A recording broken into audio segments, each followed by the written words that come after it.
Heute mal ganz schnell was ganz anderes, nämlich ich habe hier, wie man sehen kann in dem Footage, den klassischen Switch Joystick Drift, den man früher oder später mit jedem Joystick leider hat. Man sieht also, der linke funktioniert noch einwandfrei. Link bewegt sich, wenn er sich bewegen soll, und hört auf, sich zu bewegen, wenn er aufhören soll. Wie man hier sehen kann, macht der rechte leider regelmäßig Schwierigkeiten. Hin und wieder funktioniert es mal eine Minute problemlos. Und dann sieht man immer wieder sowas. Das ist auch kein Softwareproblem oder so, das liegt tatsächlich an dem Joystick. Man kann jetzt natürlich einen neuen Controller kaufen, aber jeder, der eine Switch hat, weiß, dass die Dinger nicht ganz günstig sind. Man kann aber diese Dinger auch austauschen. Und das ist auch relativ einfach, deswegen dachte ich, ich zeige das einfach mal schnell. So, und dafür habe ich mir hier zwei solche Sticks geholt. Ich habe mir mal zwei geholt, weil ich davon ausgehe, dass das mit dem anderen Controller auch noch passieren wird.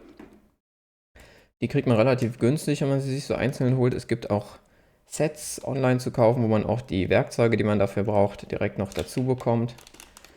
Das hier, die beiden, habe ich mir jetzt zusammen im Doppelpack für 8 Euro gekauft. Also die sind echt günstig und es ist auch egal, welchen man nimmt. Die sind also auf beiden Seiten identisch. Jetzt kümmern wir uns aber erstmal darum, hier reinzukommen. Wie gesagt, es gibt Online-Sets, die man kaufen kann, wo direkt nur die Bits und Co. dabei sind, die man hier auch gebrauchen kann.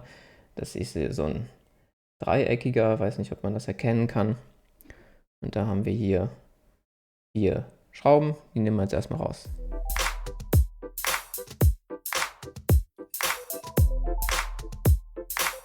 Aufpassen, dass man die nicht verliert natürlich. Dann versucht man das Ganze zu öffnen, indem man mit irgendeinem Hilfsmittel, wie zum Beispiel so einem Plektrum hier, hingeht und versucht das in diese Lücke hier einzuschieben und das vorsichtig aufzuhebeln. Vorsichtig, dass man nicht zu tief reingeht, damit man nichts kaputt macht. Und dann einmal rundherum versuchen, das vorsichtig zu lösen.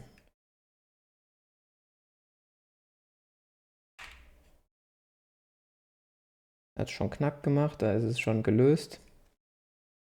Muss ich gar nicht ganz rum. Und dann vorsichtig öffnen. Vorsichtig deshalb, weil, wie man jetzt gleich sehen wird, da drin immer noch Verbindungen sind. Zack, nämlich diese beiden da. So, beim nächsten Schritt muss man jetzt ein bisschen vorsichtig sein. Wir wollen jetzt nämlich das Akkukabel hier unten lösen. Das ist da unten. Man sieht das nicht so gut. Hier unten dieses Kabel, das da über so ein Plastikstückchen mit dem Board verbunden ist. Und da versuchen wir jetzt unter dieses Plastikstückchen zu kommen und das nach oben rauszuhebeln.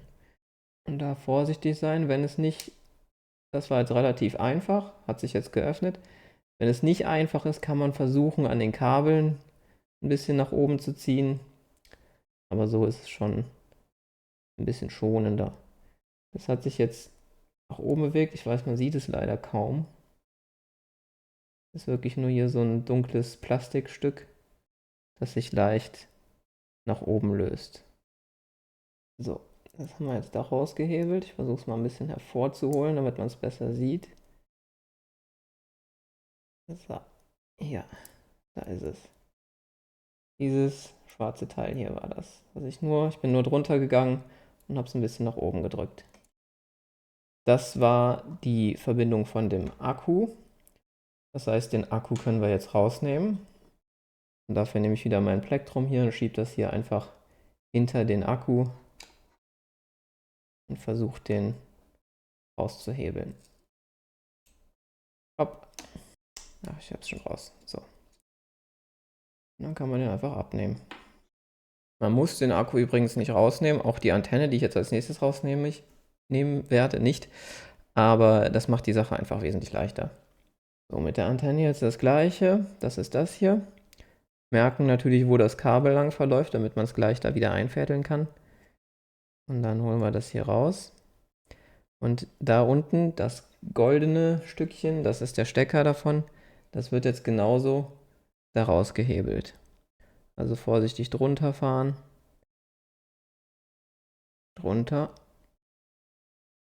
Na komm, und raushebeln. Zack. Und dann kommt das auch beiseite. Dann haben wir hier nochmal Schräubchen. Da unten ist einer. Da und da. Die lösen wir jetzt auch. Kreuzschlitz, also einmal kurz Bits gewechselt.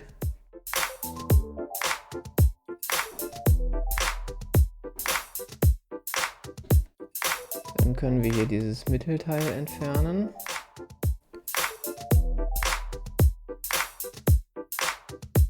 Ein bisschen aufpassen, dass das Kabel, was hier unten so ein bisschen eingeklemmt ist, nicht zu sehr belastet wird dadurch.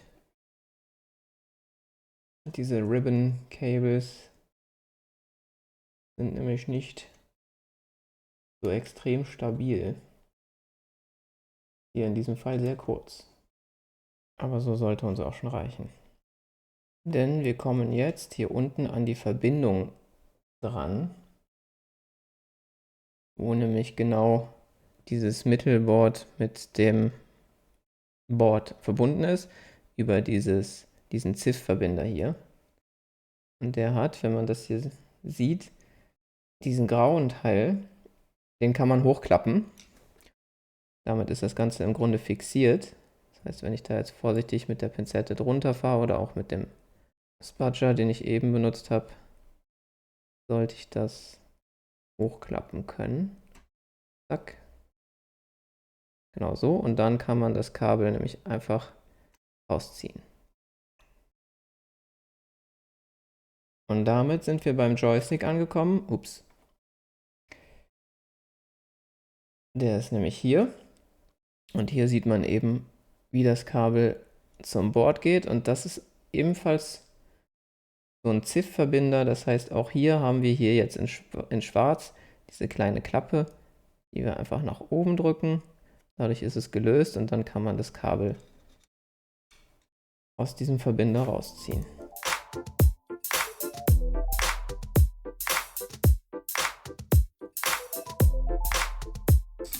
Zack. Jetzt ist der Joystick nur noch hier über diese Schrauben verbunden. Die muss man jetzt lösen.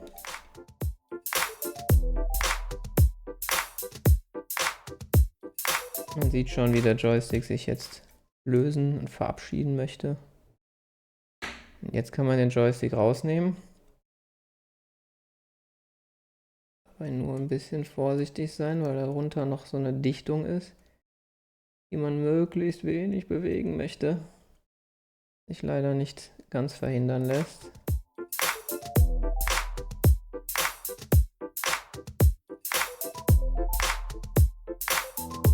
Na komm.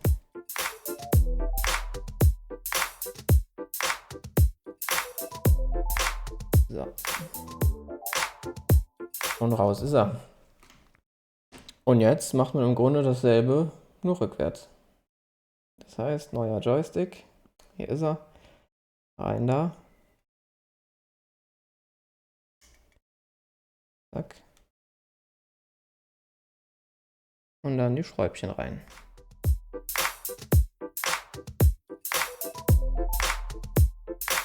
Von der Rückseite einmal gucken, sieht alles gut aus. Das Kabel wieder rein. Hier ein bisschen vorsichtig sein. Wie gesagt, diese Dinger sind nicht so ganz stabil, damit man es nicht kaputt macht. Aber so ein bisschen muss ich es jetzt mal biegen. Da unten rein. Und dann hoffen, dass es reinrutscht, ohne zu viel Kraft aufwenden zu müssen. Also wenn man rauszieht, sieht man, dass es tatsächlich schon ein ganzes Stück drin ist. Ich hoffe, dass es tief genug ist. Versuchen es jetzt einfach mal, sonst mache ich es halt nochmal auf, bevor ich da jetzt was kaputt mache. Denn so ein bisschen Spiel soll es tatsächlich auch haben. Weiß nicht, ob man das jetzt gesehen hat oder ob ich es zu schnell gemacht habe. Hier ist die Verriegelung. Die war vorher nach oben geklappt und dann kann man die einfach wieder runterdrücken. Und dann ist es fest. Jetzt hier auch das Kabel von dem ZR-Knopf wieder anbringen auf dieselbe Art. Könnte jetzt ein bisschen schwer zu sehen sein, da muss ich jetzt ein bisschen rumfummeln.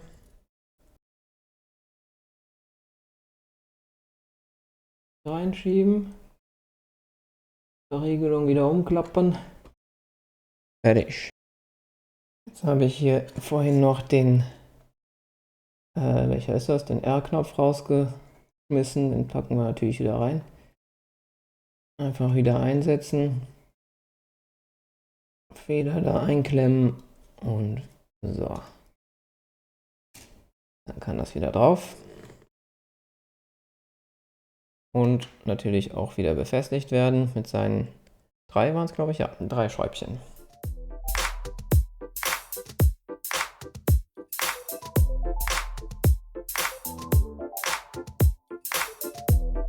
Dann kommt die Antenne wieder dran. Der Stecker wird da unten im Grunde einfach drauf gedrückt.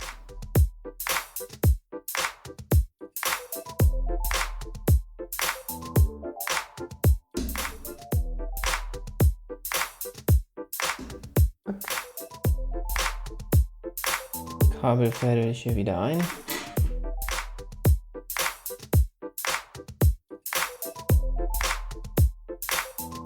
Ja. Dann noch der Akku wieder rein.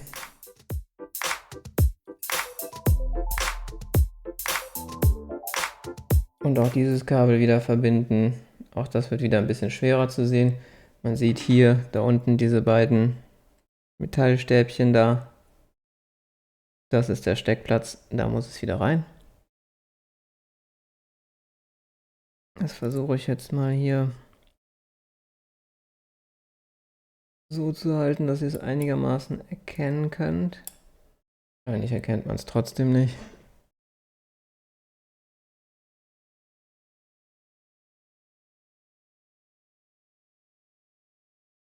In Position und einfach festdrücken. Das in Position zu bringen, ist tatsächlich aufwendiger gewesen.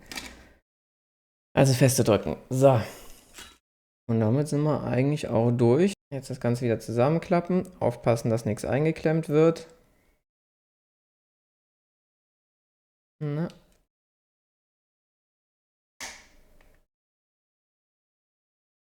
Das sieht gut aus. Und dann einfach wieder zuschrauben.